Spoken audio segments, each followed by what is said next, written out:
আমি doctor Ananta Kumar Sen, orthopaedics and trauma surgeon, consultant BRB হাসপাতাল। আজকে কথা বলবো কোমর ব্যথা এবং এর চিকিৎসা নিয়ে। কোমর ব্যথা আমাদের দৈনন্দিন জীবনে খুব স্বাভাবিক এবং খুব সাধারণভাবে উপস্থিত একটা সমস্যা। এমন কোনো ব্যক্তি নাই, বিশেষ করে প্রাপ্তবয়স্ক হয়ে যাওয়ার পর, যে কোনো দিন কোমরে ব্যথায় ভুগে নাই। কোনো না কোনো কারণে আমরা বিভিন্ন সময় কোমর ব্যথায় ভুগে থাকি।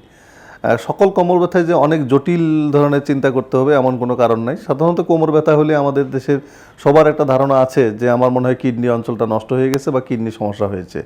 হ্যাঁ, কিডনি থেকে এটা একটা ধারণা। তো কিডনি থেকে যে সব কোমর ব্যথা হবে এমন কোনো কথা নাই। তো বেশিরভাগ সময় কিডনি ব্যথাগুলো আসলে কোমরে হয় না। কোমরে ব্যথাগুলোর জন্য কোমরের আরও আলাদা অনেক কারণ আছে। স্পাইনে মেরুদণ্ডের হাড়, মেরুদণ্ডের মধ্যে স্পাইনাল কর্ড, এইগুলোর সমস্যা থেকেই সাধারণত কোমরে ব্যথাগুলো হয়ে থাকে। কোমরে ব্যথার অনেক কারণ আছে। আমরা যদি বলি, বেশিরভাগ কোমরে ব্যথায় সাধারণত মেকানিক্যাল ব্যাক পেইন বলি আমরা, যে চলাফেরা, শোয়া, ওঠা, বসা, এগুলো থেকেই সাধারণত মাসেল ব্যালেন্স হয়ে বা মাসেল টুস্টিং হয়ে, মাস্কুলার স্পাজম হয়ে এই ব্যথাগুলো হয়ে থাকে।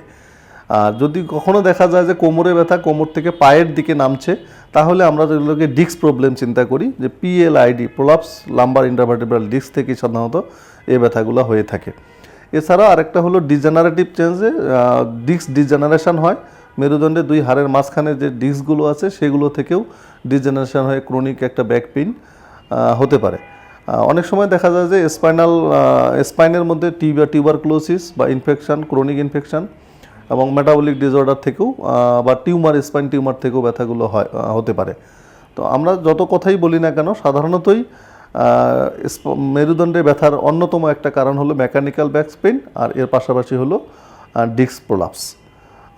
যদি এরকম কখনো দীর্ঘ এবং ভিটামিন মেটাবলিক কারণেও অনেক সময় কোমরে ব্যথা হয়। ভিটামিন ডেফিসিয়েন্সি যদি থাকে, সে ভিটামিন ডেফিসিয়েন্সির কারণে অস্টিওপেনিয়া হয়ে বোনস, মেরুদণ্ডের হাড়গুলো দুর্বল থাকলেও একটা ক্রনিক পেইন সেন্সিটিভিটি নিয়ে রোগীরা উপস্থিত হয়। যে কারণেই বলি, যেভাবেই বলি না কেন, যদি কোমরে ব্যথা হয়েই থাকে, ভয়ের কোনো কারণ নেই। আপনি আপনার ডক্টরের শরণাপন্ন হন এবং এক্সক্লুড করেন যে কী কারণে ব্যথা হচ্ছে, এবং সঠিক চিকিৎসা নিলে এগুলো থেকে নিয়মকানুন মেনে চললে ভালো থাকা যায়।